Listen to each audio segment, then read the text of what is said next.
Alors là, chapeau, l'hebdo. un podcast audio et vidéo de et avec Philippe Chapeau. Alors le chapeau.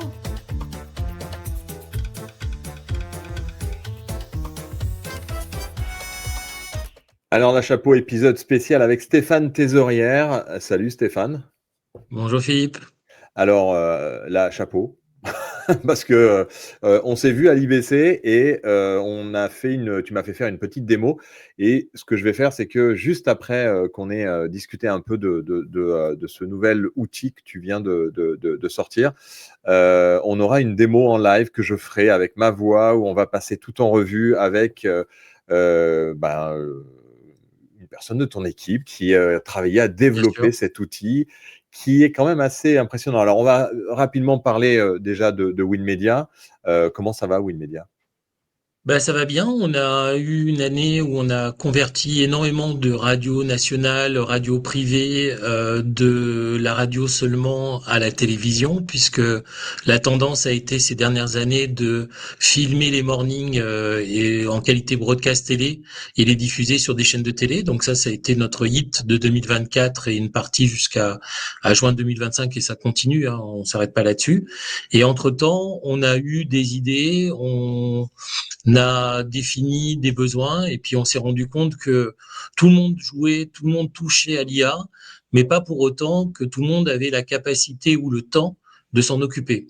C'est-à-dire que on se retrouve avec des gens qui ont joué, cloné leur voix, essayé, généré, mais c'est chronophage, et si l'IA est aussi longue que de faire humainement les choses, évidemment à ce moment-là, il n'y a pas de possibilité d'optimisation. Donc on était plutôt dans ce style-là, de dire aujourd'hui, on va fabriquer un outil basé sur les API et les moteurs existants, et un outil qui, s'il est basé là-dessus, l'avantage c'est que plus les moteurs existants vont être améliorés, évidemment, plus notre produit s'améliorera de fait. Et donc, pour que le produit puisse être amené à bien fonctionner, d'avoir quelqu'un qui connaît bien la radio et qui a collaboré de nombreuses années avec nous sur le WinMedia,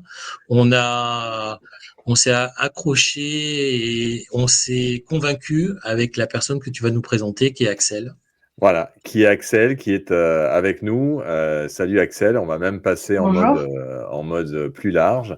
Donc Axel, on va faire la démo de WinAI. Donc WinAI, c'est vraiment un produit nouveau qui n'est pas forcément lié, Stéphane, avant que tu nous quittes, puisqu'on va faire la démo avec Axel exclusivement. Bien sûr. Enfin, une femme dans le secteur de la radio, il n'y en a pas beaucoup, surtout dans le milieu des prestataires.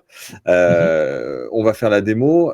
C'est un outil qui n'est pas exclusivement dédié à WinMedia, mais qui est quand même fait pour les utilisateurs WinMedia. C'est-à-dire que WinMedia, ça va être intégré, on va pouvoir directement programmer ce qui a été généré dans la suite WinMedia, mais ça peut être aussi utilisé par d'autres radios qui ne sont pas sous WinMedia. C'est un produit à part entière. Agnostique, c'est-à-dire qu'il n'y a pas on va dire ce qu'il y a à dire, hein, de play-out dédié.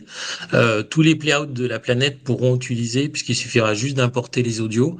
Maintenant, l'intégration est évidemment avec WinMedia ou avec iMedia Touch, qui est notre produit nord-américain, et bien sûr plus avancé, puisque c'est nous qui éditons les deux. Voilà, donc, mais on a pensé avec Axel à un produit complètement agnostique, qui n'a aucune liaison avec un play-out quelconque, et qui peut donc fonctionner avec tout le monde, puisque c'est un produit qui est entièrement pensé. Alors là, sur la phase 1, avec le lancement officiel et la livraison au client au 1er octobre pour la radio, mais il y aura une phase 2 qui est prévue en 2026, évidemment, pour la télévision. Voilà, c'est la fin de cette partie d'Alors là, chapeau, disponible gratuitement. C'est déjà fini ? Eh oui, c'est fini.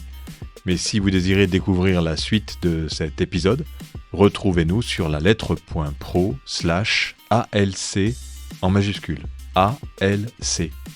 Et souscrivez à un abonnement pour accéder à tous nos contenus. Ah d'accord. J'y vais alors.